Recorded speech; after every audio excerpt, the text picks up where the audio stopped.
Ang mga alon. Lagi na lang ang mga alon. Malakas, marahas, at walang awa.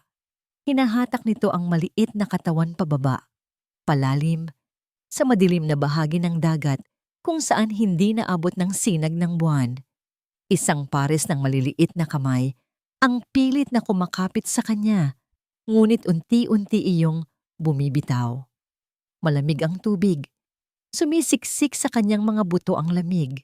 Sa di kalayuan, sa ibabaw ng isang talampas, may isang anino ng lalaki. Nakatayo lang ito. Nagmamasid. Hindi gumagalaw. Hindi tumutulong. Tulong! Napabalikwas ng bangon si Clara. Habol ang kanyang hininga. Ang sigaw ay nanatili lamang sa loob ng kanyang isipan, hindi nakaalpas sa kanyang mga labi. Basa ng pawis ang kanyang noo. Nanginginig ang kanyang mga kamay habang kinakapa ang malambot na kumot na bumabalot sa kanya. Pamilyar ang pakiramdam, ang mabilis na pagtibok ng puso, ang panlalamig ng buong katawan kahit pa nakapatay ang aircon. Ito na naman, ang bangungot, ang parehong bangungot gabi-gabi. Dahan-dahan niyang inilibot ang tingin sa kanyang silid. Malawak ito at elegante. Ang mga kasangkapan ay mamahalin. Ang mga kurtina ay gawa sa pinakamahal na tela. At mula sa kanyang bintanang salamin, tanaw ang payapang karagatan sa umaga. Isang gintong hawla. Iyon ang nararamdaman niya sa tuwing gigising siya rito. Bumukas ang pinto ng kanyang silid. Hindi na siya nagulat. Palagi itong eksakto sa oras. Clara. Ang boses ay malumanay at puno ng awtoridad. Pumasok si Dr. Julian Cross, ang kanyang personal na doktor. Suot ang kanyang puting coat at isang pilit na ngiti. May dala itong isang maliit na tray.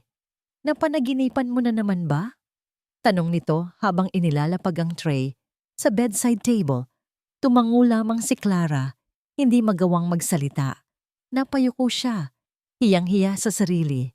Bakit hanggang ngayon, sa edad na 20, para pa rin siyang isang bata na takot sa dilim? Shh! Okay lang yan, sabi ni Dr. Julian. Umupo ito sa gilid ng kanyang kama. You're safe here. Walang alon na makakakuha sa'yo dito. Ang mga salita ay dapat sana'y nakakapanatag. Ngunit para kay Clara, tunog nila'y isang paalala. Isang paalala na may mali sa kanya. Kinuha ni Dr. Julian ang isang maliit na bote ng gamot at isang hiringgilya mula sa tray. Ang pamilyar na tunog ng likidong hinihigop ng karayom ay nagdulot ng panibagong kaba sa dibdib ni Clara. Kailangan ba talaga niyan, Doc? Mahina niyang tanong. This is for you, Clara, para hindi ka na mahirapan. Sagot nito, ang nangiti ay hindi umaabot sa kanyang mga mata. We're making progress. Kailangan lang nating maging consistent sa gamutan. Hinawakan ni Dr. Julian ang kanyang braso. Mahigpit ang hawak nito, hindi masakit, pero sapat para iparamdam kung sino ang may kontrol. Wala nang nagawa si Clara, kundi ang hayaan ito. Ipinikit niya ang kanyang mga mata nang maramdaman ang matulis na dulo ng karayom sa kanyang balat. Ilang segundo lang, naramdaman niya ang pamilyar na epekto ng gamot. Isang alon ng artipisyal na kapayapaan ang unti-unting gumapang sa kanyang sistema. Tinatabunan ng takot na iniwan ng bangungot. Nawala ang panginginig ng kanyang mga kamay. Bumagal ang tibok ng kanyang puso. Nawala rin ang piraso ng kanyang sarili.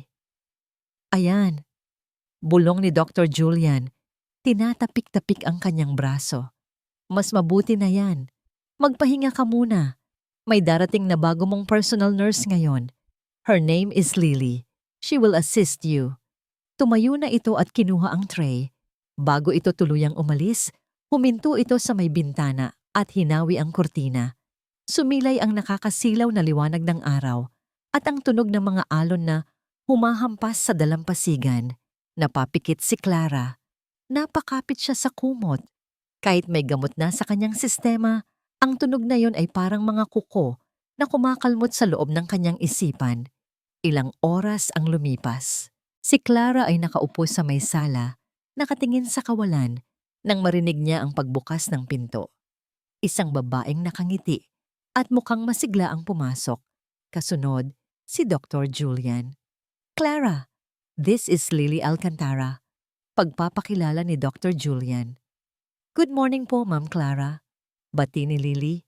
Ang boses ay puno ng sigla.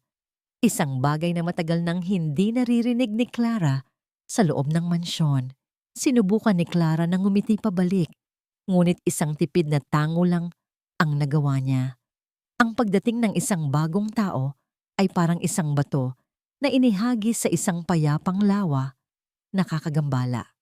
Iwan ko muna kayo, sabi ni Dr. Julian. Lily, you know what to do. Ang susunod na gamot ni Clara ay mamayang tanghali. Naiwan silang dalawa. Sinubukan ni Lily na magsimula ng usapan. Tinatanong siya tungkol sa mga libro sa estante, sa mga painting sa dingding. Ngunit si Clara ay sumasagot lamang sa paraang alam niya. Maikli, walang emosyon at laging maingat. Ito ang itinuro sa kanya. Huwag magtanong, huwag magkwento, tanggapin lang. Nang oras na para sa tanghalian, si Lily na ang naghanda ng tray ng gamot. Daladala niya ito ng may pag-iingat, ngunit sa hindi inaasahang pagkakataon, natapilok siya sa gilid ng carpet. Isang malakas na kalabog ang umalingaw-ngaw sa buong silid. Nabasag ang baso ng tubig, gumulong ang mga tableta sa sahig. Ang maliit na bote ng gamot na likido ay himalang hindi nabasag. Oh my! Sorry po, nako. Sorry po, Ma'am Clara. Natatarantang sabi ni Lily habang mabilis na pinupulot ang mga gamit. Napatayo si Clara, hindi dahil sa gulat, kundi dahil sa biglaang pagbabago sa kilos ni Dr. Julian na kadarating lang. Ang doktor ay hindi tumingin sa nabasag na baso o sa natapong tubig. Ang mga mata nito ay nakatuon sa isang bagay lamang, sa bote ng gamot na hawak ngayon ni Lily. Mabilis na lumuhod si Lily para pulutin ang bote. Sa pagdampot niya rito, napansin ni Clara na saglit itong natigilan. Tinitigan nito ang ilalim ng bote, kung saan may isang maliit na label na may nakasulat na mga numero at letra. Isang segundo lang iyon, pero sapat na para makita ni Clara at para makita rin ni Dr. Julian. Ang kaninang malumanay na mukha ng doktor ay biglang nagbago. Nawala ang nangiti. Isang malamig na anino ang dumaan sa kanyang mga mata habang nakatingin ito kay Lily na ngayon ay dahan-dahang tumatayo. Lumapit si Dr. Julian, kinuha ang bote mula sa kamay ni Lily at nagsalita sa boses na mababa at puno ng diin. May problema ba, Miss Alcantara? Naramdaman ni Lily ang biglang panlalamig ng hangin sa paligid. Ang tanong ni Dr. Julian ay simple lang, pero ang bigat nito ay parang isang toneladang bakal. Nakatitig ito sa kanya, ang mga mata ay mapanuri, hinihintay ang kanyang sagot.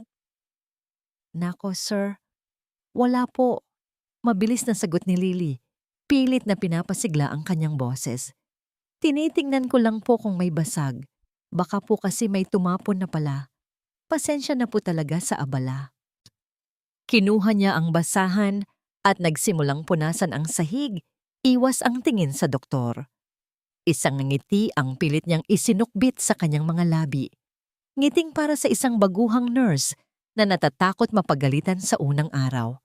Tumagal ng ilang segundo ang katahimikan bago muling nagsalita si Dr. Julian. Mag-ingat ka sa susunod, Miss Alcantara.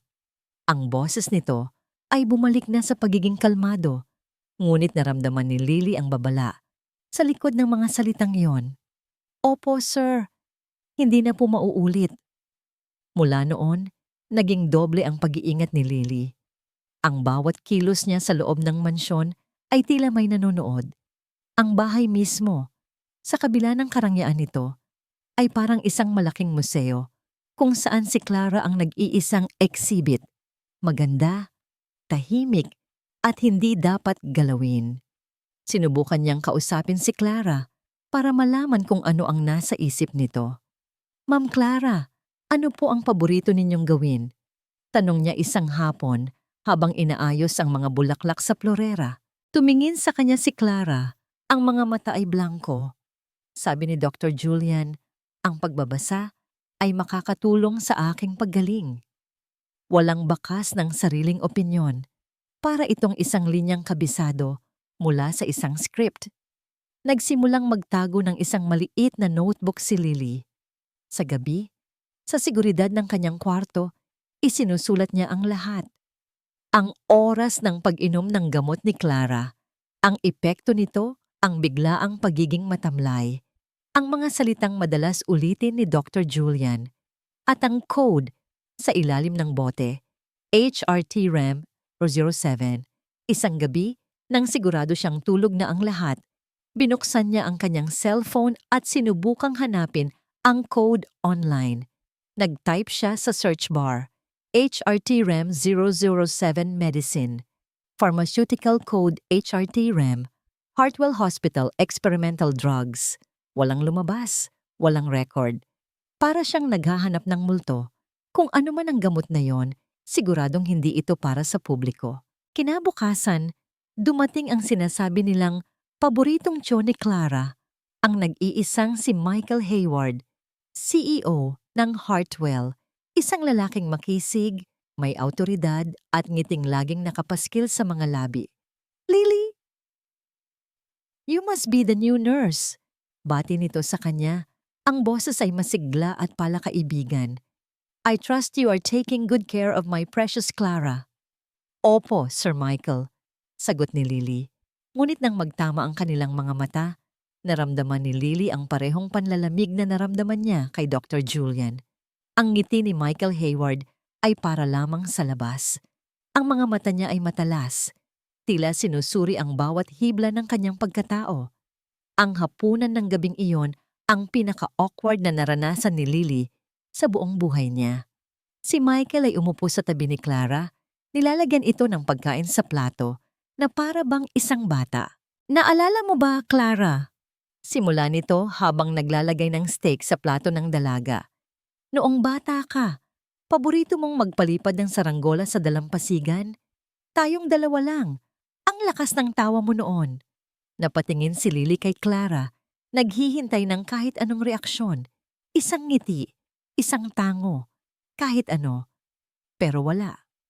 Si Clara ay tumingin lang sa kanyang pagkain, ang mukha ay walang emosyon. Hindi niya sinabing oo, hindi rin sinabing hindi. Para siyang nanonood ng isang pelikula tungkol sa ibang tao. Napansin ni Lily na habang si Michael ay abala sa pagkukwento, ang mga mata nito ay palihim na sumusulyap sa kanya, tila sinusukat kung naniniwala ba siya sa palabas na kanyang ginagawa. Pagkatapos ng hapunan, nakaramdam ng pagka-suffocate si Lily. Kailangan niya ng hangin. Nagpaalam siyang maglalakad-lakad muna sa hardin. Malawak ang hardin at maganda ang pagkakaayos. Ngunit sa gitna ng mga perpektong bulaklak, may isang bagay na hindi tama.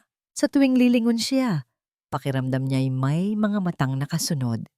At doon niya nakita ang mga ito. Nakatago sa mga dahon ng halaman, sa ilalim ng mga eave ng bubong, sa loob ng isang pekeng bato sa hardin. Mga security camera, maliliit.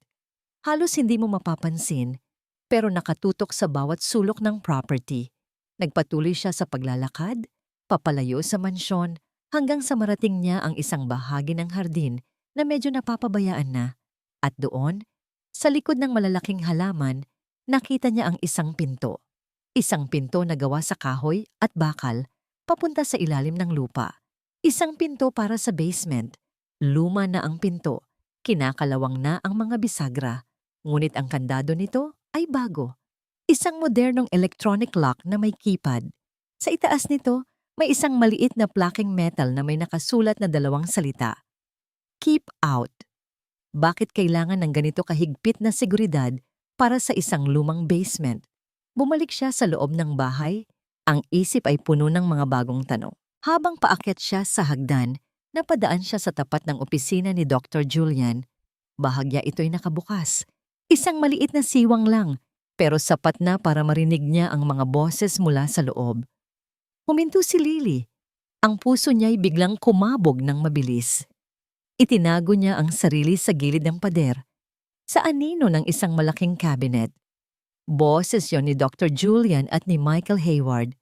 Michael, sigurado ka bang tama ang ginagawa natin? Ang boses ni Dr. Julian ay mahina at puno ng pag-aalala. The new nurse. She's too observant. Napapansin ko ang mga tingin niya. Narinig ni Lily ang mahinang pagtawa ni Michael, isang tawang walang kagalakan. Relax, Julian. She's just a student. Isa lang siyang bata. Walang maniniwala sa kanya kahit pa may sabihin siya. Pero ang kondisyon ni Clara, it's becoming unstable. Giit ni Dr. Julian. Ang mga bangungot niya, lumalala. Nagkaroon ng sandaling katahimikan. Nang muling magsalita si Michael, ang boses niya ay nawalan na ng anumang bahid ng pagiging palakaibigan. Naging malamig ito, matigas, at walang puwang para sa pag-aalinlangan. Gagawin natin ang lahat para maprotektahan siya at para maprotektahan ang lahat ng pinaghirapan natin. Huminto ito at ang mga sumunod na salitang binitawan niya ay tila yumagyag sa buong pasilyo, tumagos sa pandinig ni Lily at nanuot hanggang sa kanyang kaluluwa. Hindi natin hahayaang may makaalam sa Project Reminiscence. Project Reminiscence. Ang mga salitang yon ay umaling-aungaw sa isipan ni Lily. Hindi ito isang medikal na termino na pamilyar sa kanya. Tunog nito'y pangalan ng isang bagay na sadyang itinatago. Isang sikreto. Isang napakalaking sikreto. Naramdaman ni Lily ang pangingilabot sa kanyang batok. Hindi na siya nagtagal pa. Dahan-dahan, walang ingay, umatras siya palayo sa pinto. Bawat hakbang ay maingat, takot na baka isang maling galaw lang ay mabubunyag ang kanyang presensya. Pagdating sa kanyang silid, agad niyang isinara at nilock ang pinto. Sumandal siya rito. Habol ang kanyang hininga na hindi niya namalayang pinipigil pala niya. Ang mansyong ito ay hindi lang isang bahay na may malungkot na pasyente. Ito ay isang kulungan. At ang hawak niyang susi ay hindi para sa pagpapagaling. Ito ay para sa pagpapanatili ng mga pinto ng kulungang yon na nakasara. Kinuha niya ang kanyang notebook. Nanginginig ang kanyang kamay habang isinusulat ang dalawang salita na narinig niya. Project Reminiscence. Hindi na ito simpleng pagdududa lamang. Alam niyang may tinatago ang mga ito. Isang bagay na madilim. At si Clara ang sentro ng lahat. At sa kauna-unahang pagkakataon, mula nang tumuntong siya sa bahay na yon, naramdaman ni Lily ang tunay na takot. Takot hindi para sa kanyang sarili, kundi para sa babaeng natutulog sa kabilang silid, na walang kamalay-malay na ang kanyang buong pagkatao ay nakasalalay sa isang proyektong ni pangalan ay hindi niya alam. Project Reminiscence, dalawang salita na paulit-ulit na tumatakbo sa isip ni Lily. Dalawang salita na bumubulong sa kanya sa gabi at gumigising sa kanya sa umaga. Dalawang salita na nagpabago sa lahat. Hindi na siya ang dating masiglang student nurse na puno ng pangarap. Naging anino siya sa loob ng mansyon, isang espiya na nag-aabang ng tamang pagkakataon. Alam niyang ang sagot sa lahat ng kanyang tanong ay nasa likod ng pintong bakal sa hardin. Ang basement. Kailangan niyang makapasok doon. Ang pagkakataon ay dumating makalipas ang 3 araw. Isang umaga, nagmamadaling umalis si Dr. Julian. May emergency meeting daw sa ospital. Si Michael Hayward naman ay nasa kanyang opisina, abala sa isang mahalagang conference call na tumagal ng ilang oras. Si Clara ay ligtas sa kanyang silid, mahimbing na natutulog dahil sa epekto ng gamot na itinurok sa kanya kaninang umaga. Ito na ang pagkakataon niya. Ang bawat tibok ng kanyang puso ay dagundong sa kanyang tainga habang dahan-dahan siyang naglalakad palabas ng mansyon. Siniguro niyang walang nakatingin, walang hardinero, walang security guard sa paligid. Nakarating siya sa tapat ng pinto. Ang electronic lock ay parang isang halimaw na nakatingin sa kanya. Paano niya ito bubuksan? Naalala niya ang isang beses na nakita niyang pumasok doon, si Dr. Julian. Mabilis ang mga daliri nito, ngunit napansin niya ang isang detalye. Ang mga numerong pinindot nito ay pamilyar. Sinubukan niya ang kaarawan ni Clara. Access denied. Sinubukan niya ang petsa ng pagkakatatag ng Hartwell Hospital. Access denied. Napapikit siya sa frustration. Ano ba ang posibleng code? Nagsimula siyang pagpawisan. Ang oras ay tumatakbo. At bigla, pumasok sa isip niya ang isang bagay. Ang code sa bote ng gamot. HRTRM07. Walang masama kung susubukan. Ang katumbas na numero ng mga letra sa keypad ng telepono. Nanginginig ang kanyang mga daliri habang tinatype ang mga numero. 47873X07. Isang mahinang click ang kanyang narinig. Isang berdeng ilaw ang umilaw sa keypad. Bumukas ang pinto. Isang bugso ng malamig at lumang hangin ang sumalubong sa kanya. May kasamang amoy ng alikabok, chemical, at nabubulok na papel. Ginamit niya ang flashlight ng kanyang cellphone para tanglawan ang madilim na hagdanan pababa. Bumaba siya, ang bawat hakbang ay maingat. Ang kanyang hininga ay tila nagyelo sa hangin. Ang basement ay hindi isang ordinaryong bodega. Isa itong abandonadong laboratorio. May mga lumang mesa na gawa sa stainless steel, mga basag na beaker, at isang whiteboard na may mga nakasulat pang formula na binura na, ngunit may bakas pa rin. Ngunit ang nakakuha ng kanyang atensyon ay ang hilera ng mga filing cabinet na bakal sa isang sulok. Karamihan ay nakalock. Ngunit ang isa, ang pinakadulo, ay bahagyang nakabukas. Nilapitan niya ito at dahan-dahang hinila. Puno ito ng mga folder. Ang nasa ibabaw ay may label na Hayward, Clark, Medical History. Binuksan niya ito. Sa loob ay isang kompletong kasaysayan ng isang buhay. Mga record ng bakuna noong sanggol pa. Mga resulta ng school physical, mga dental record. Isang perpektong dokumentasyon ng isang buhay na tila gawa-gawa. Nagpatuloy siya sa paghahalungkat. Ang kanyang mga daliri ay mabilis na naglilipat ng mga folder. At doon, sa pinakalikod, nakita niya ito. Isang mas makapal na folder, walang pangalan. Tanging isang label na nakatype sa makina. Project Reminiscence, Memory Implantation Trials. Naramdaman ni Lily na nanuyo ang kanyang lalamunan. Ito na yon. Nanginginig ang kanyang mga kamay habang binubuksan ang folder. Ang mga pahina sa loob ay puno ng mga terminong teknikal na nagpanginig sa kanyang kaluluwa. Neuroinhibitors, memory consolidation, subjective reality grafting, phobia implantation. Hindi ito report ng isang gamutan. Ito ay blueprint para sa pagwasak at pagbuo ng isang isipan. Habang binabaliktad niya ang isang pahina, isang bagay ang nahulog mula sa folder.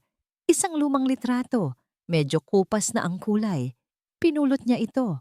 Nasa litrato ang isang batang babae, mga 6 na taong gulang, nakangiti habang hawak ang isang manika. Ang kanyang buhok ay itim at kulot at ang kanyang mga mata. Napahinto sa paghinga si Lily. Ang mga matang yon, kilala niya ang mga matang yon.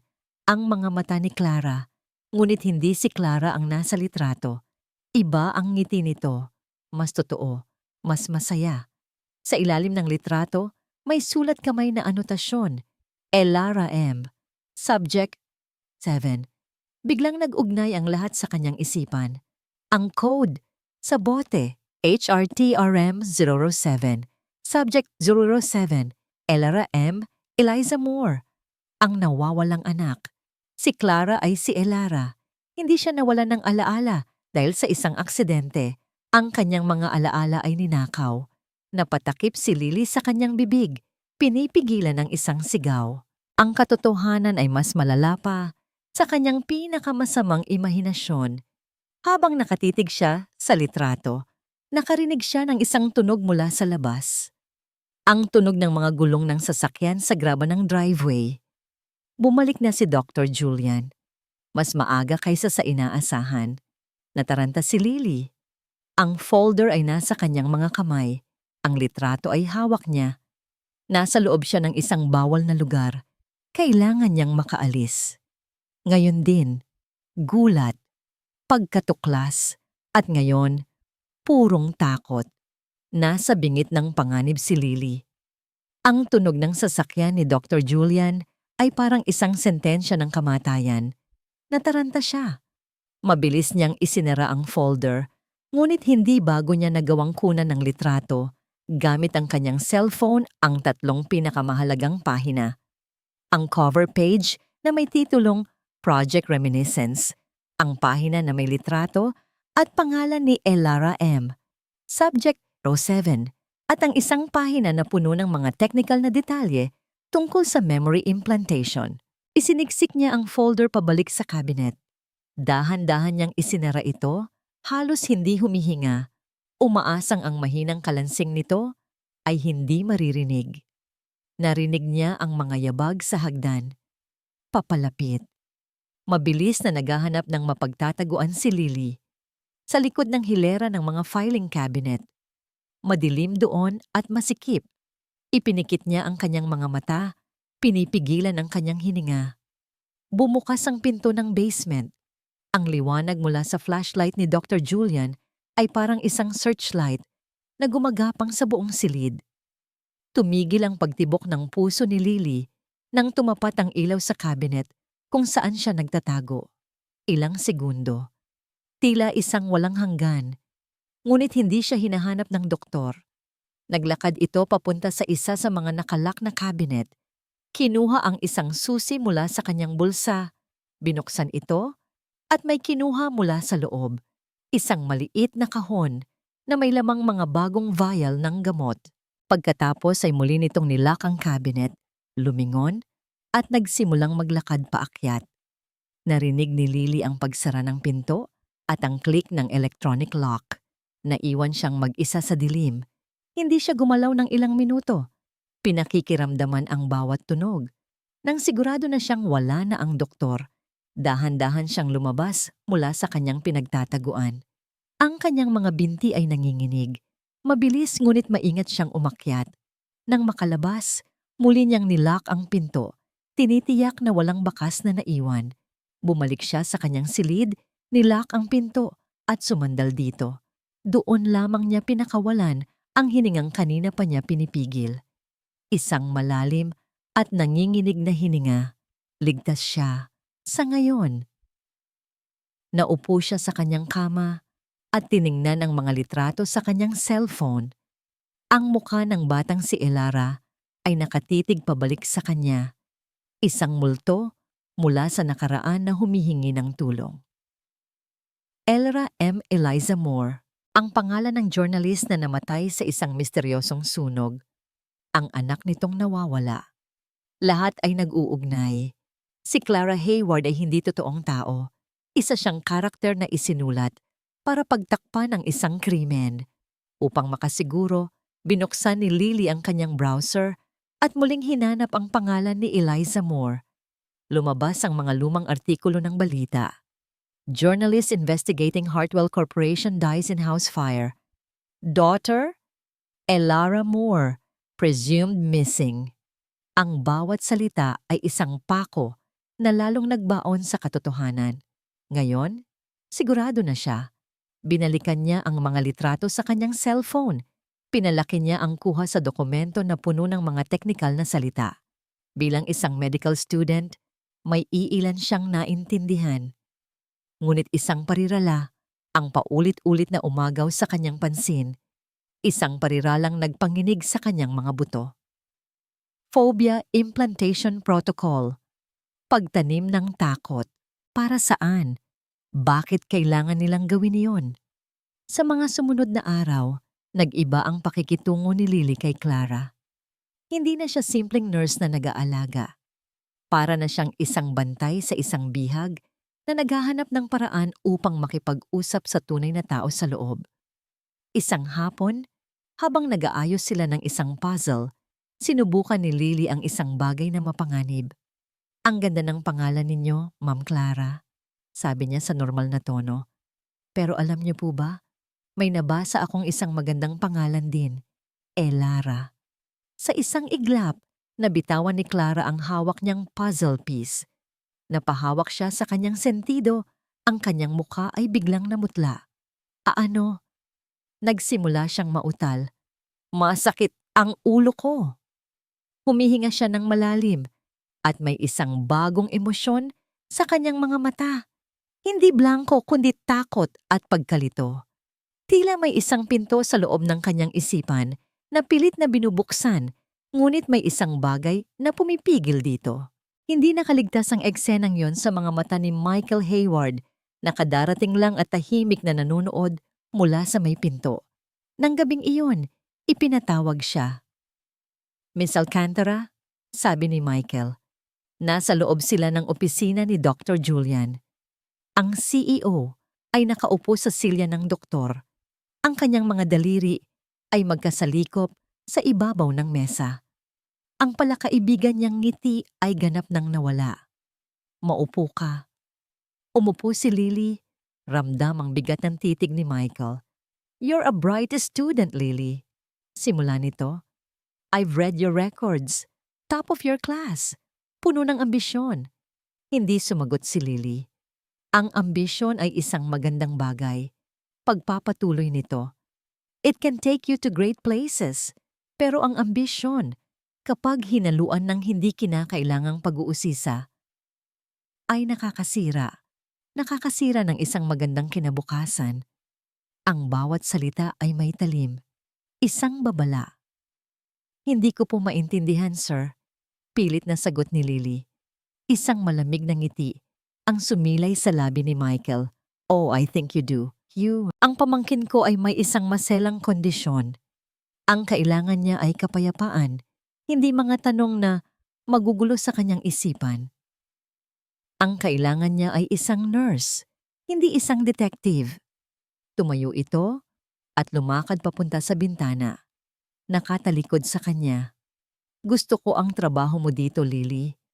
Pero kung ang presensya mo ay mas makakasama kaysa makakabuti kay Clara, madali lang para sa akin na gumawa ng isang tawag. Isang tawag lang at ang buong pangarap mong maging doktor ay maglalaho na parang bula." Nagyelo ang buong katawan ni Lily. Hindi ito isang simpleng babala. Isa itong direktang pagbabanta. "Naiintindihan mo ba ako?" tanong ni Michael. Lumingon ito at tinignan siya ng diretso sa mata. Walang nagawa si Lily kundi tumango. "Opo, sir." "Good."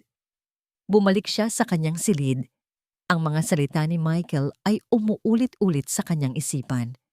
Nanginginig siya, hindi sa takot para sa kanyang pangarap, kundi sa katotohanang kinumpirma lang nito ang lahat ng kanyang hinala. Kung wala silang itinatago, hindi siya pagbabantaan ng ganoon. Binuksan niya muli ang kanyang cellphone at tiningnan ang litrato ng dokumento tungkol sa phobia implantation protocol. Binasa niya ang mga detalye, ang mga case study. At doon niya nakita ang isang anotasyon sa gilid ng pahina isinulat ng kamay ni Dr. Julian. Subject 007 Trial, Successful Implantation of Aquaphobia. Fear of large bodies of water waves to prevent subject from returning to or approaching the coastal cliffside memory trigger zone. Ang takot ni Clara sa alon. Ang paboritong lugar daw nila ni Michael na pagpapalipad ng saranggola. Ang talampas sa kanyang bangungot. Hindi ito sintomas ng kanyang sakit. Ito ay isang bakod na itinayo sa loob ng kanyang isipan. Isang lason na ipinainom sa kanya araw-araw para hindi niya matuklasan kung sino talaga siya at kung anong krimen ang nangyari sa lugar kung saan dapat sana'y ligtas siya. Ang takot ni Clara ay hindi totoo. Ito ay isang kulungan na walang rehas, Elara. Ang pangalan ay parang isang bato na inihagis sa isang tahimik na lawa sa loob ng isipan ni Clara. Mula nang binanggit ito ni Lily, ang mga alon mula sa pagtama nito ay hindi na huminto. Nagdulot ito ng sakit ng ulo, isang uri ng sakit na hindi pisikal, kundi parang isang kuryenteng gumagapang sa likod ng kanyang mga mata. Isang bagay sa pangalang yon ang pilit na kumakatok mula sa loob. Si Dr. Julian ay pumasok sa kanyang silid, dala ang pamilyar na tray. Ang nangiti sa mukha nito ay pareho pa rin. Ngunit sa unang pagkakataon, nakita ito ni Clara bilang isang maskara. Isang perpektong maskara na isinusuot araw-araw. Oras na para sa iyong gamot, Clara, sabi nito sa malumanay na boses. Inihanda nito ang hiringgilya. Karaniwan, ipipikit na lang ni Clara ang kanyang mga mata at tatanggapin ito. Ngunit ngayon, may nagbago. Ang alaala ng tanong ni Lily at ang sakit na kasunod nito ay nagbigay sa kanya ng isang bagay na matagal nang nawala. Pagdududa. Ayoko po, mahinang sabi ni Clara. Natigilan si Dr. Julian. Ang kanyang kamay ay huminto sa ere. Anong sabi mo? Ayoko pong uminom ng gamot. Pag-uulit ni Clara. Mas malakas na ngayon. Tumingin siya ng diretso sa doktor. Ang nangiti sa mukha ni Dr. Julian ay bahagyang kumupas. Clara, this is for you. Para gumaling ka. Hindi ba't yun ang gusto mo? Pero parang lalo lang akong nalilito, sabi ni Clara. Ang boses ay nanginginig. Parang may kulang. Ang gamot ang pupuno sa kulang, madiing sagot ni Dr. Julian. Ang pagiging malumanay sa boses nito ay napalitan ng pahiwatig ng pagkainip. Ibinaba nito ang hiringgilya at kinuha ang isang tableta. Kung ayaw mo ng injection, sige, ito na lang. Pero kailangan mo itong inumin. Iniabot nito ang tableta at isang baso ng tubig. Tinitigan ni Clara ang maliit at puting tableta sa palad ng doktor. Ito ba talaga ang lunas? O ito ang kandado? Sa huli, ang takot na nakasanayan na niya ay nanaig. Kinuha niya ang tableta, ngunit habang inilalagay niya ito sa kanyang bibig at umiinom ng tubig, isang ideya ang biglang pumasok sa isip niya. Isang munting kilos ng pagre-rebelde. Hindi niya nilunok ang tableta. Itinago niya ito sa ilalim ng kanyang dila. Hinayaan niyang manatili doon habang pinapanood si Dr. Julian na may pag-aproba sa mukha. Very good, Clara, sabi nito, kinukuha ang baso. Makikita mo, gagaan din ang pakiramdam mo. Nang makaalis na ang doktor, tumakbo si Clara papunta sa banyo at iniluluwa ang tableta sa lababo. Tinitigan niya itong natutunaw sa agos ng tubig. Sa unang pagkakataon sa loob ng maraming taon, naramdaman niya ang isang kislap ng kapangyarihan sa sarili. Nang gabing iyon, iba ang kanyang panaginip. Nandoon pa rin ang dagat, nandoon pa rin ang mga alon. Ngunit sa pagkakataong ito, hindi lang kadiliman ang nakita niya. Isang mukha. Ang mukha ng isang babae na nakangiti sa kanya. Ang mga mata nito ay puno ng pagmamahal. May sinasabi ito, ngunit ang boses ay mahina, parang isang bulong na tinatangay ng hangin. Ngunit ang pakiramdam ng pagmamahal at kaligtasan ay totoo. Kasabay ng mukhang yon, may naamoy siya. Amoy ng usok. Nagising si Clara na may luha sa kanyang mga mata. Hindi ito luha ng takot, kundi luha ng pangungulila. Pangungulila sa isang bagay na hindi niya matandaan. Alam na niya ngayon, hindi siya baliw. Mayroong isang bagay na totoo sa likod ng lahat ng ito. At si Lily ang tanging tao na maaring makatulong sa kanya. Kinabukasan, humanap siya ng pagkakataon. Habang nagbabasa kunwari si Clara sa sala at si Lily naman ay nag-ayos ng mga libro sa estante, tinawag niya ito sa mahinang boses. Lily. Agad na lumingon si Lily. Kumuha si Clara ng isang maliit na piraso ng papel mula sa kanyang bulsa. Isang resibo na nakuha niya mula sa isang lumang libro. Sinulatan niya ito ng isang salita. Kanina, habang nasa banyo siya, maingat siyang tumingin sa paligid. Walang Dr. Julian, walang anino ni Michael. Inilagay niya ang daliri sa kanyang labi, isang senyas para manahimik, at iniabot ang nakatuping papel kay Lily. Nagtatakang kinuha ito ni Lily. Binuksan niya ito sa paraang hindi mahahalata. Isang salita lang ang nakasulat. Tulong. Nagtaas ng tingin si Lily, ang kanyang mga mata ay nanlaki sa pag-unawa. Tumango siya ng bahagya, isang tahimik na pangako na nabasa at naintindihan niya. Sa sandaling iyon, Isang koneksyon ang nabuo sa pagitan nilang dalawa. Isang sinulid ng pag-asa sa gitna ng kadiliman. Ngunit ang sinulid na yon ay biglang pinutol. Bumukas ang pinto ng sala. Pumasok si Dr. Julian at si Michael Hayward. Ang mga mukha nila ay seryoso at walang emosyon. Dire-diretso silang lumapit. "Miss Alcantara," sabi ni Michael. Ang boses ay malamig at pinal. "Simula sa araw na ito, hindi na namin kailangan ang iyong serbisyo." Natigilan si Clara. Ano po? Bakit?" Hindi siya pinansin ni Michael. Ang mga mata nito ay nakatuon kay Lily. "Pagkatapos naming pag-aralan ng sitwasyon," pagpapatuloy nito, "napagdesisyonan namin na dahil sa di inaasahang pagbabago sa kondisyon ni Clara, hindi ka na angkop para sa trabahong ito. Maaari mo nang ayusin ang iyong mga gamit." Nakatayo si Lily. Gulat na gulat. Hawak pa rin ang papel sa kanyang kamay na hindi pa niya nagagawang itago. Nakatingin si Clara sa kanya.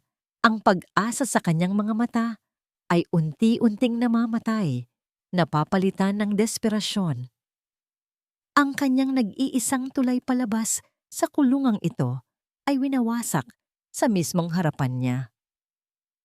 Ang mga salita ni Michael Hayward ay parang isang pader na biglang itinayo sa pagitan nila ni Clara.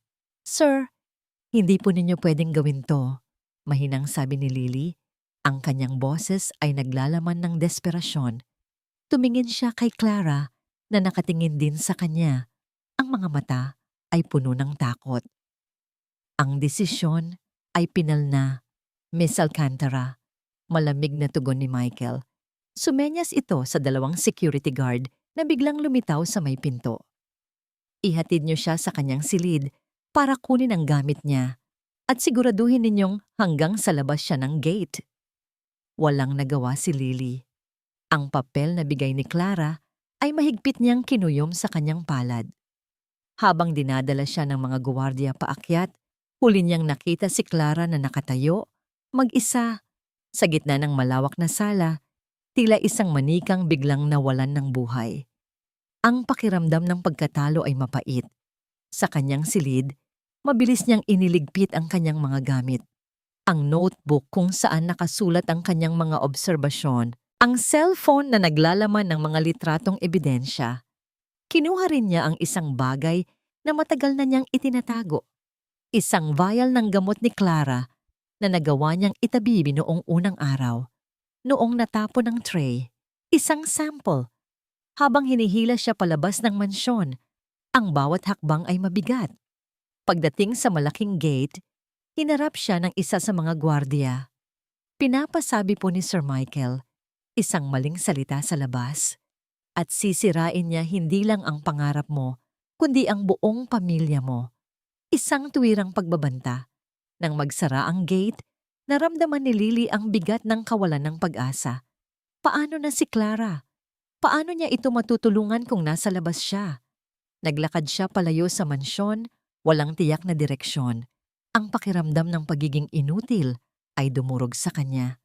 Pagdating niya sa kanyang maliit na apartment, ibinagsak niya ang kanyang bag sa sahig. Naupo siya sa gilid ng kama, napasabunot sa sariling buhok. Talo na ba siya? Tiningnan niya ang vial ng gamot sa kanyang kamay. Ang susi sa lahat. At bigla, isang pangalan ang pumasok sa kanyang isip. Isang taong kilala sa pagiging henyo at sa pagiging incorruptible. Isang taong nirerespeto niya ng higit sa lahat.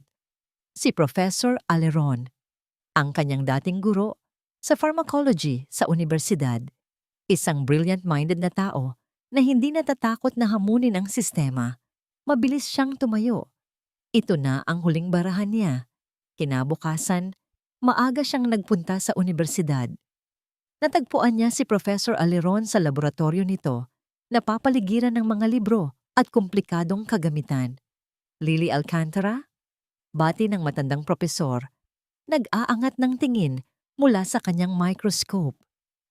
"Anong maipaglilingkod ko sa'yo? Akala ko'y nasa Hartwell ka na para sa iyong internship." "Professor," nagsimula si Lily, ang kanyang boses ay nanginginig. "Kailangan ko po ang tulong ninyo. Isang bagay na napaka-importante at napakadelikado.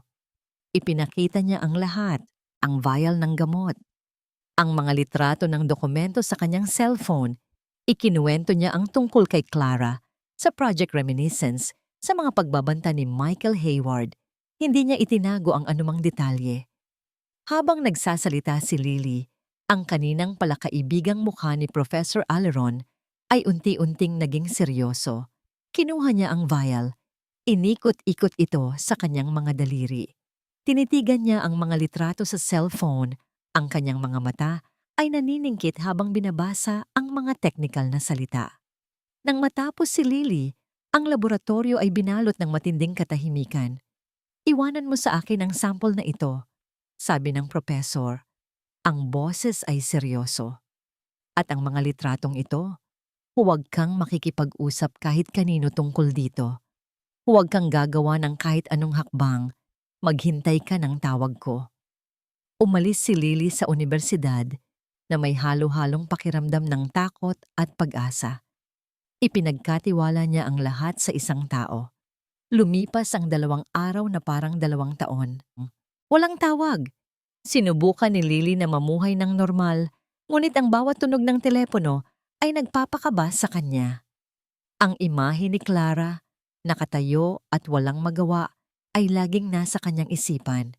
Sa ikatlong gabi, habang nakatulala siya sa bintana ng kanyang apartment, tumunog ang kanyang cellphone. Isang unknown number. Nanginginig niyang sinagot ito. "Hello?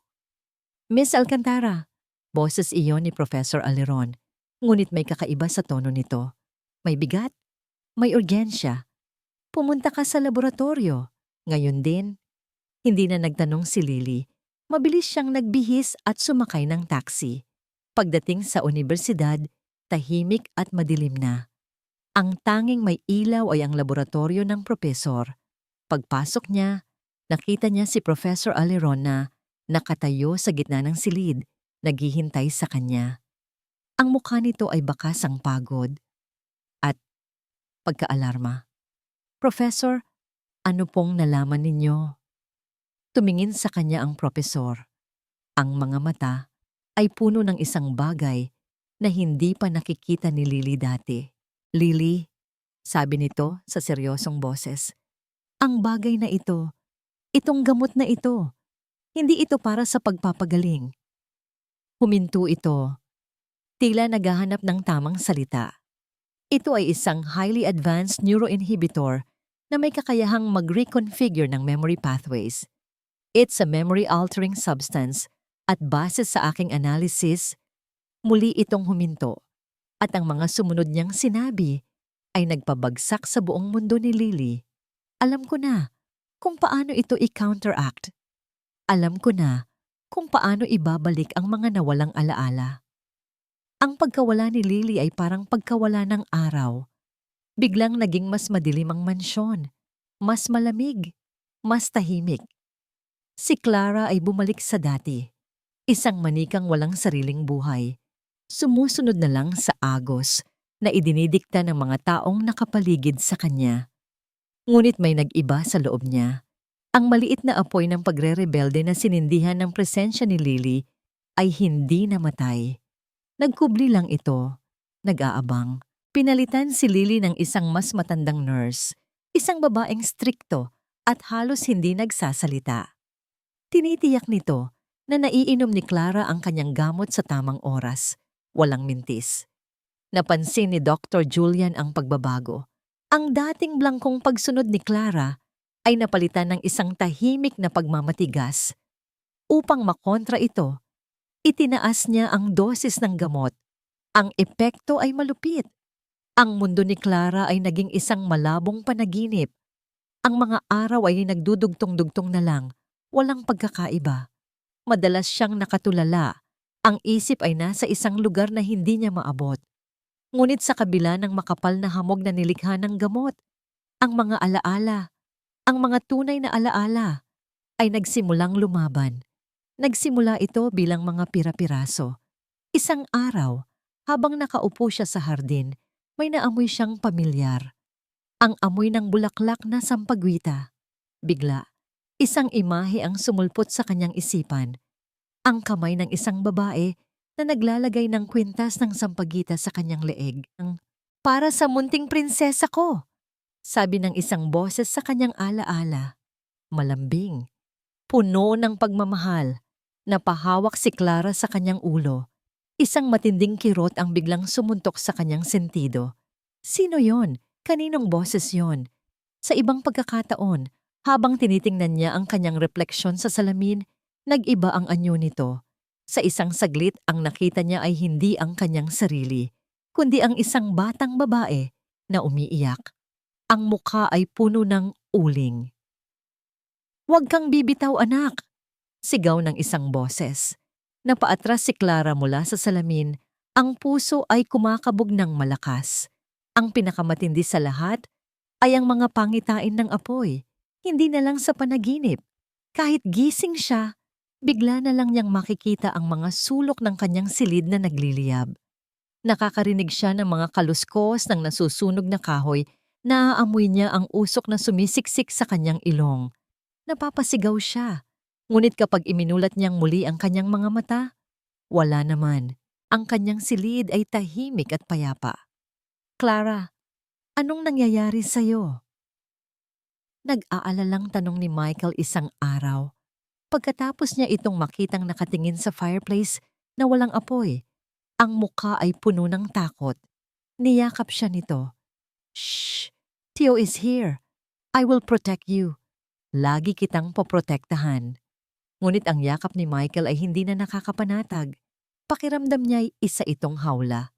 Ang mga braso nito sa kanyang balikat ay parang mga rehas na bakal. Naramdaman niyang kailangan niyang makawala. Isang gabi, ang lahat ay umabot sa sukdulan. Ang kanyang panaginip ay mas malinaw kaysa dati. Hindi na lang ang dagat. Nasa loob siya ng isang nasusunog na bahay. Mainit. Nakakasakal. Nakita niya ang pamilyar na mukha ng babae mula sa kanyang mga naunang panaginip. "Inay," bulong niya sa panaginip. Ang babae ay ngumiti sa kanya. Ngunit ang nangiti ay puno ng lungkot. "Mahal na mahal kita, Elara ko." Biglang gumuho ang isang nasusunog na kisame. "Inay!" Napabalikwas ng bangon si Clara. Ang sigaw ay tuluyan nang kumawala mula sa kanyang lalamunan. Basang-basa siya ng pawis. Ang amoy ng usok ay nananatili sa kanyang ilong. At ang sakit ng pagkawala ay parang isang tunay na sugat sa kanyang dibdib. Tumakbo papasok sa kanyang silid ang bagong nurse at si Dr. Julian. "Anong nangyari?" tanong ng doktor. "Inay," umiiyak na sabi ni Clara. "Yung apoy, si Inay." Nagkatinginan si Dr. Julian at ang nurse. Ang mukha ng doktor ay puno ng pag-aalala. Isang uri ng pag-aalala na hindi para sa pasyente, kundi para sa isang eksperimentong nawawala sa kontrol. "Kumuha ka ng sedative. A stronger dose." Utos nito sa nurse. "Hindi! Ayoko na!" Sigaw ni Clara.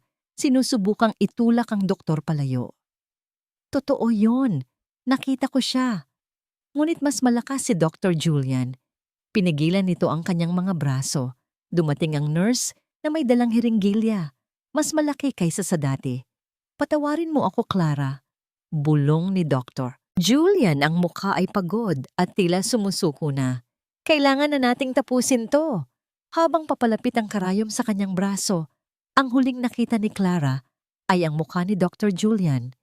Isang mukha ng isang siyentipikong handa nang sirain ang kanyang sariling likha bago pa man ito tuluyang maging isang halimaw. Ito ang antidote. Inilapag ni Professor Aleron ang isang maliit na vial sa mesa. Ang likido sa loob nito ay may bahagyang kulay asul, kumikinang sa ilalim ng ilaw ng laboratorio. Nakatitig dito si Lily na parang ito ang pinakamiligrosong bagay sa buong mundo. Sa loob ng isang linggo, halos hindi sila natulog ng propesor. Sinuri nila ang bawat component ng gamot ni Clara, nagpatakbo ng daan-daang simulation, at sinubukan ng iba't ibang formula hanggang sa makuha nila ang tamang kombinasyon. "Sigurado po ba kayo, Professor?" Tanong ni Lily. Ang boses ay puno ng pag-asa. 100%, sagot ng professor. This compound will act as a catalyst. Hindi nito bigla ang buburahin ng pekeng alaala, bagkus aalisin nito ang mga chemical blockers na pumipigil sa mga tunay na neuron pathways na mag-connect. It will open the floodgates. Ang mga tunay na alaala ay babalik na parang isang malakas na agos. Pero, paano ko ito maipapainom sa kanya? Tanong ni Lily. Pinalayas na ako. Bawat sulok ng mansyon ay may bantay. Sumandal ang propesor sa kanyang upuan. Ang mukha ay seryoso. Kaya kailangan natin ng isang plano. Isang plano na gagamitin natin ang sarili nilang kahinaan laban sa kanila. Naglabas siya ng isang invitation card. Makintab, elegante. Ang Hartwell Foundation ay magdaraos ng kanilang taunang charity ball. At saan pa ba ito gaganapin? Sabi ng professor. Itinuturo ang address sa invitation. Kundi sa mansyon mismo ni Michael Hayward. Ito ay isang perpektong pagkakataon. Isang gabi kung saan ang buong mansyon ay magiging abala sa daan-daang bisita. Isang gabi kung saan ang seguridad ay matutuon sa labas, hindi sa loob. Magpapanggap kang isa sa mga catering staff, sabi ni Professor Aleron. Habang abala ang lahat sa baba, aakyat ka sa silid ni Clara. Iyan ang magiging misyon mo. Ang plano ay simple, ngunit ang panganib ay sukdulan. Isang maling galaw lang at lahat ay mawawasak. Dumating ang gabi ng charity ball. Ang buong mansyon ng mga Hayward ay naliligo sa liwanag. Mga mamahaling sasakyan ang nakaparada sa labas. Mga mayayamang bisita na suot ang kanilang pinakamagagarang damit ang naglalakad sa malawak na hardin. Sa gitna ng lahat ng ito, si Lily, suot ang isang itim na uniforme ng caterer, ay tahimik na nakihalo sa ibang staff. Ang puso niya ay kumakabog ng malakas sa bawat hakbang. Ang maliit na vial ng antidote ay ligtas na nakatago sa kanyang bulsa. Mula sa kusina, nakita niya si Michael Hayward na nakikipagnitian sa kanyang mga bisita. Ang perpektong host. Sa tabi nito ay si Dr. Julian, nakasuot din ng formal na damit. Ngunit ang kanyang mga mata ay laging alerto. Ito na. Kailangan na niyang kumilos. Dala ang isang tray na may lamang mga baso ng champagne. Nagsimula siyang maglakad papunta sa grand staircase. Bawat hakbang ay pinag-isipan. Iwas tingin. Huwag kang magpahalata. Excuse me po, sabi niya sa mga bisitang nag-uusap sa paanan ng hagdan. Nagsimula siyang umakyat. Hakbang. Isa pa. Nasa kalagitnaan na siya ng hagdanan nang marinig niya ang isang boses. Miss! Natigilan siya. Dahan-dahan siyang lumingon. Isa sa mga personal na security guard ni Michael. Nakatitig ito sa kanya. Ang mga mata ay nagtatanong. Ang mga staff ay dapat sa service stairs lang dumadaan. Saan ka pupunta? Nagyelo ang dugo ni Lily. May nag-request po kasi ng champagne sa taas. Sa may beranda raw po. Pagsisinungaling niya, umaasang maniwala ito. Tinitigan siya ng gwardiya. Isang segundong tila tumagal ng 1 oras. Sige, pero bilisan mo. Nakahinga ng maluwag si Lily. Nagpatuloy siya sa pag-akyat. Nakarating siya sa 2nd palapag. Tahimik dito. Tanging ang mahinang tunog ng musika mula sa baba ang naririnig. Mabilis niyang tinungo ang pasilyo kung nasaan ang silid ni Clara. Nakahinga siya nang maluwag nang makitang walang bantay sa tapat ng pinto. Marahil lahat sila ay nasa baba. Bubuksan na sana niya ang pinto nang may biglang humawak sa kanyang balikat. Isang mahigpit na pagkakahawak. Nanlaki ang mga mata ni Lily sa takot. Dahan-dahan siyang lumingon. Nakatayo sa likod niya si Michael Hayward. Ang ngiti na ipinapakita nito sa mga bisita sa baba ay ganap nang naglaho. Ang kanyang mukha ay isang maskara ng yelo. Akala ko ba malinaw ang usapan natin, Miss Alcantara? Ang boses niya ay isang mapanganib na bulong. Anong ginagawa mo dito? Ang pagkakahawak ni Michael sa balikat ni Lily ay parang bakal. Malamig at walang balak bumitaw. Ang hangin sa pasilyo ay biglang napuno ng tensyon. Mas matindi pa sa anumang naramdaman ni Lily dati. Sa Sir Michael, nautal na sabi ni Lily. Naligaw lang po ako. Hinahanap ko po ang banyo. Isang palusot. Isang napakahinang palusot. Isang mapanganib na ngiti ang sumilay sa labi ni Michael. Talaga ba? Sa tapat pa mismo ng silid ng pamangkin ko? Hinila siya nito palayo sa pinto. Alam nating pareho kung bakit ka nandito at hindi ko hahayaang sirain mo ang lahat. Nagsimulang magpumigla si Lily. Bitawan niyo ako. May karapatan siyang malaman ang totoo. Wala kang alam. Sigaw ni Michael. Ang kanyang boses ay biglang lumakas, puno ng galit at desperasyon. Ang komosyon sa labas ay narinig sa loob ng silid. Si Clara, na kanina pa nakahiga, ay biglang napabangon. Ang boses ni Lily. Dahan-dahan siyang tumayo mula sa kama. Ang epekto ng sedative ay malakas pa rin. Ngunit ang tunog ng boses ng nag-iisang taong nagpakita sa kanya ng pag-asa ay sapat na para labanan ito. Narinig niya ang pagpupumigla sa labas. Narinig niya ang boses ni Michael na puno ng galit. Gamit ang lahat ng natitira niyang lakas, lumakad siya papunta sa pinto. Nanginginig ang kanyang mga kamay habang inaabot ang doorknob. Bumukas ka. Bumukas ka. Sa labas, itutulak na sana ni Michael si Lily, palayo nang biglang bumukas ang pinto. Natigilan silang lahat. Nakatayo doon si Clara. Ang kanyang mukha ay maputla. Ang kanyang mga mata ay nanlalaki, puno ng pagkalito. Nakatingin siya kay Lily na hawak-hawak ni Michael. Ang sandaling iyon ng pagkagulat ni Michael ang naging pagkakataon ni Lily. Clara! Sigaw niya. Mabilis niyang kinuha ang vial mula sa kanyang bulsa at sa isang malakas na paghagis, ibinato ito papunta kay Clara. Ang maliit na bote ay lumipad sa ere na parang isang slow motion na pelikula. Automatikong itinaas ni Clara ang kanyang mga kamay at sa isang himala, nasalo ito. Inumin mo yan! Sigaw ni Lily. Tiningnan ni Clara ang vial sa kanyang kamay. Pagkatapos ay tumingin siya kay Lily na puno ng pag-asa ang mga mata. At pagkatapos ay kay Michael na ngayon ay puno ng matinding takot ang mukha. Huwag, Clara. Huwag mong gagawin yan. Sigaw ni Michael. Bumibitaw kay Lily para habulin si Clara. Ngunit huli na ang lahat. Walang pag-aalinlangan. Binuksan ni Clara ang vial at ininom ang laman nito hanggang sa huling patak. Sa isang iglap, parang walang nangyari. Ngunit pagkatapos, nagsimula ito. Isang matinding kirot. Napahawak si Clara sa kanyang ulo. Ang kanyang mga mata ay nanlaki.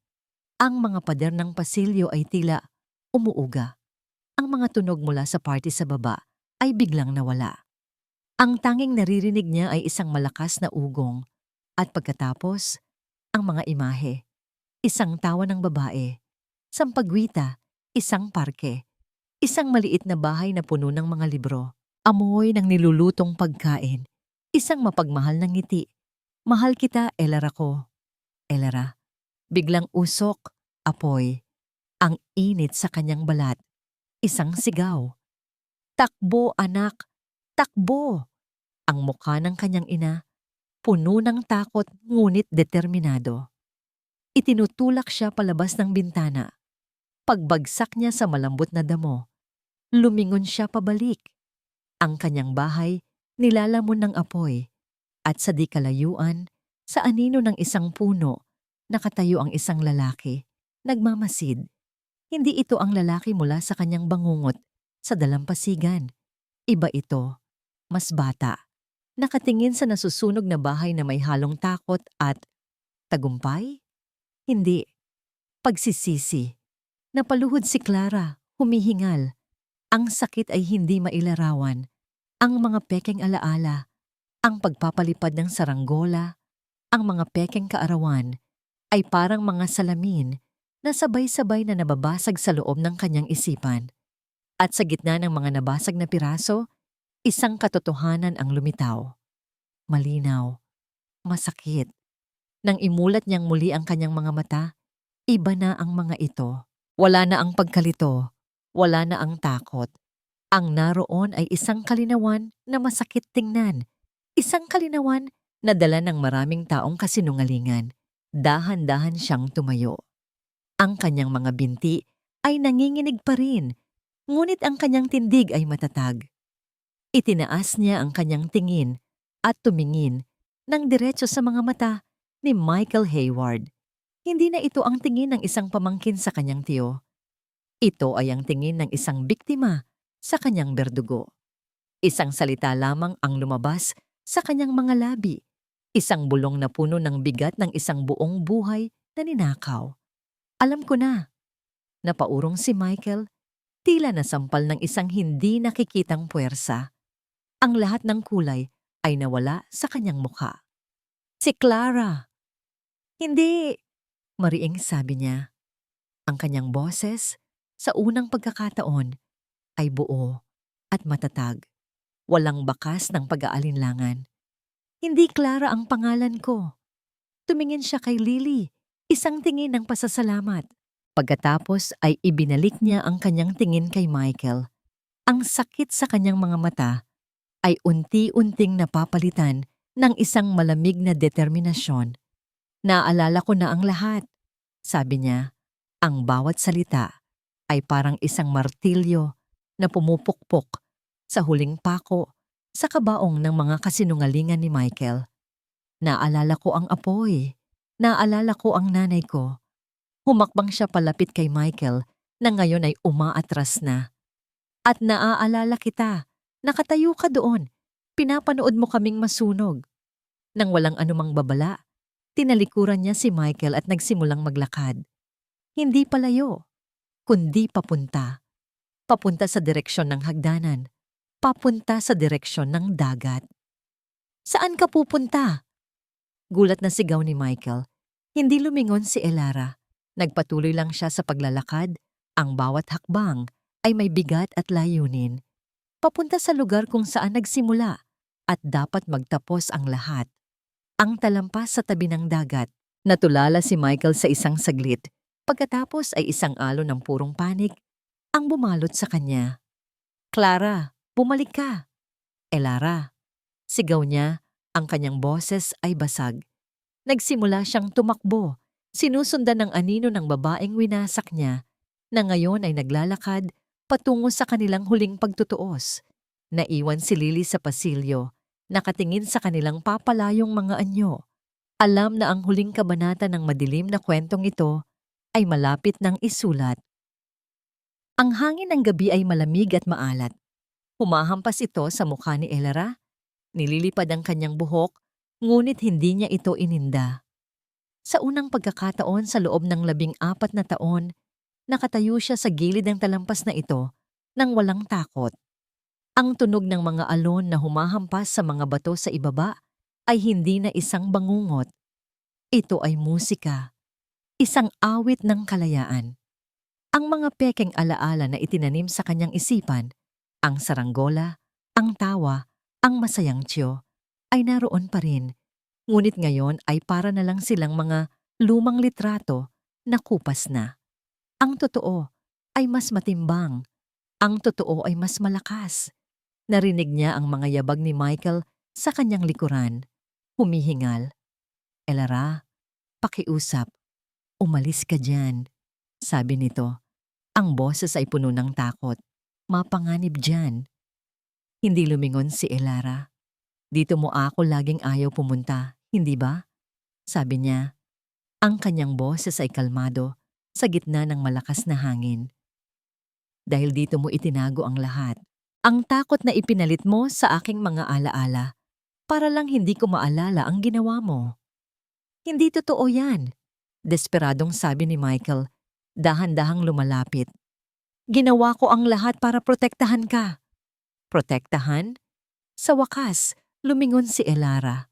Ang kanyang mga mata, sa ilalim ng liwanag ng buwan, ay kumikinang dahil sa mga luhang hindi pumapatak. Pinatay mo ang nanay ko. Ang mga salita ay tumama kay Michael na parang isang sampal Natigilan siya. Hindi, hindi ko sinasadya, sabi niya.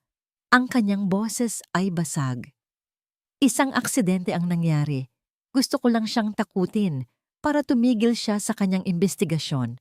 Ang apoy, lumaki ito nang hindi ko inaasahan. Hindi ko ginusto yon. Pero hinayaan mo siyang mamatay, mariing sabi ni Elara. At pagkatapos, kinuha mo ako. Hindi para iligtas ako, kundi para iligtas ang iyong sarili. Binura mo kung sino ako. Ginawa mo akong isang multo na nakatira sa iyong kasinungalingan. Hindi, sigaw ni Michael. Ang mga luha ay tuluyan ng bumuhos mula sa kanyang mga mata. Ginawa ko yon dahil nagsisisi ako. Ginawa ko yon dahil mahal kita. Gusto kong itama ang lahat. Gusto kong bigyan ka ng buhay na hindi mo sana mararanasan kung, kung hindi mo pinatay ang nanay ko. Pagtatapos ni Elara, isang mapait na tawa ang kumawala sa kanyang mga labi. Pag-ibig ba ang tawag mo dyan, Michael? Ang itali ang isang tao sa isang kasinungalingan? Ang gawin siyang tropeyo ng iyong pagkakasala? Lumuhod si Michael sa damuhan. Ang kanyang katawan ay nanginginig sa pag-iyak. Ang imahe ng makapangyarihang CEO ay naglaho, napalitan ng isang kahabag-habag na lalaking nilamon ng sarili niyang mga demonyo. Patawarin mo ako, Elara. Patawarin mo ako. Gagawin ko ang lahat. Umiling si Elara. Isang luhang sa wakas ay pumatak mula sa kanyang mata. May mga bagay na hindi na kayang itama ng pagpapatawad. Tumingin siya sa malawak na karagatan. Ang lugar ng kanyang pekeng takot ay ngayon ang simbolo ng kanyang walang hanggang kalayaan. Ang pag-ibig ay hindi kadena, sabi niya, mas para sa sarili niya kaysa kay Michael. At ang alaala ay hindi maaaring nakawin magpakailanman. Sa sandaling iyon, mga ilaw ang biglang sumilay mula sa likod ng mansyon. Mga boses, nakatayo sa may hardin si Lily, kasama si Professor Aleron at ilang mga pulis. Bago pa man isagawa ni Lily ang plano, sinigurado na ng propesor na ang awtoridad ay handa na sa anumang mangyayari. 2 pulis ang mabilis na lumapit sa talampas. Tumayo si Michael. Tiningnan niya si Elara. Pagkatapos ay tiningnan niya ang mga pulis na papalapit. Wala nang laban. Tapos na ang lahat. Walang sinabi, walang pagtutol. Hayaan na lang niyang dalhin siya. Habang nilalagyan siya ng posas, ang kanyang mga mata ay nanatiling nakatitig kay Elara. Isang tingin ng pagsuko at walang katapusang pagsisisi. Dinala na rin ng mga pulis si Dr. Julian Cross na tahimik na sumuko sa loob ng mansyon. Naiwan si Elara at si Lily na nakatayo sa talampas. Nilapitan ni Lily si Elara. Okay ka lang? Tumingin si Elara kay Lily. Isang maliit ngunit totoong nangiti ang unang sumilay sa kanyang mga labi pagkatapos ng napakatagal na panahon. Ngayon, oo, okay na ako. Tumingin siyang muli sa dagat, sa mga alon na dating kinatatakutan niya. Hindi na sila mga halimaw. Sila ay mga saksi sa kanyang pagbabalik. Ang pagbagsak ng Hartwell Corporation ay naging mabilis at maingay. Ang balita tungkol sa Project Reminiscence at sa krimen ni Michael Hayward ay sumabog na parang isang bomba, yumayanig sa buong industriya ng medisina. Ang dating iginagalang na pangalan ay naging simbolo ng kasakiman at kawalang katarungan. Sa gitna ng lahat ng ito, si Elara Moore ang naging sentro, ngunit hindi bilang isang biktima, kundi bilang isang saksi. Sa tulong ni Lily na hindi umalis sa kanyang tabi, buong tapang niyang hinarap ang lahat. Ang mga interview sa pulis, ang mga pagdinig sa korte, bawat salita na binitawan niya ay matatag, bawat alaala na kanyang isinalaysay ay malinaw. Hindi na siya ang babaeng duwag na nakakulong sa isang gintong hawla. Ang mansyon sa tabi ng dagat ay isinara. Ang lahat ng ari-arian ng mga Hayward ay nai-freeze. Sa huli, nagdesisyon si Elara na hindi niya kukunin ang alinman dito. Ang perang nabahira ng dugo ng kanyang ina, ay hindi magdudulot ng kapayapaan. Sa halip itinayo niya, kasama si Lily at si Professor Aleron, ang Eliza Moore Foundation for Ethical Medicine, isang organisasyon na nakatuon sa pagtulong sa mga biktima ng mga illegal na medical experiment at sa pagbabantay sa mga malalaking korporasyon. Lumipas ang ilang buwan. Ang init ng iskandalo ay unti-unting lumamig. Si Michael Hayward at Dr. Julian Cross ay parehong nahatulan ng habambuhay na pagkakakulong. Nahanap ang hustisya sa paraang posible nito. Isang maaraw na hapon, nagkita si Elara at Lily sa isang lugar na dati hindi nila aakalaing pupuntahan ng magkasama, ang talampas sa tabi ng dagat. May dala silang isang maliit na buke ng sampagwita. "Handa ka na ba?" tanong ni Lily. Tumango si Elara, isang payapang nangiti sa kanyang mga labi. Magkasama silang lumapit sa gilid ng talampas. Tumingin si Elara sa malawak na asul na karagatan. Wala nang bakas ng takot. Ang naroon na lang ay pagtanggap. "Para sa'yo, inay," bulong niya sa hangin. Isa-isa niyang inihagis ang mga bulaklak ng sampagita sa dagat. Pinanood nila itong tangayin ng mga alon, unti-unting lumayo. Dala ang isang paalam na matagal nang dapat binitawan. Pagkatapos ng ilang sandali ng katahimikan, nagsalita si Elara. "Alam mo, minsan iniisip ko pa rin ang mga alaala na itinanim nila sa akin. Ang saranggola, ang mga piknik. Hindi sila totoo, pero naging bahagi sila ng kung sino ako sa loob ng maraming taon." Tumingin sa kanya si Lily. "Anong nararamdaman mo tungkol doon?" Nag-isip si Elara. Dati, galit. Pero ngayon, naiintindihan ko na. Humarap siya sa dagat, hinayaan ng hangin na maglaro sa kanyang buhok. Hindi tayo ang kung anong ginawa sa atin ng iba. Hindi tayo ang sakit, ang trauma, o ang mga kasinungalingang ipinilit nilang paniwalaan natin. Tumingin siya kay Lily, ang kanyang mga mata ay mas maliwanag kaysa dati. Tayo ang mga alaalang pinipili nating ingatan. Ngumiti si Lily, isang ngiting puno ng paghanga sa katatagan ng kanyang kaibigan. Magkasama silang tumayo roon, dalawang babaeng pinagbuklod ng isang madilim na sikreto. Ngunit ngayon ay nakatayo sa ilalim ng parehong liwanag ng pag-asa. Ang kwento ni Clara Hayward ay natapos na, ngunit ang buhay ni Elara Moore ay nagsisimula pa lamang.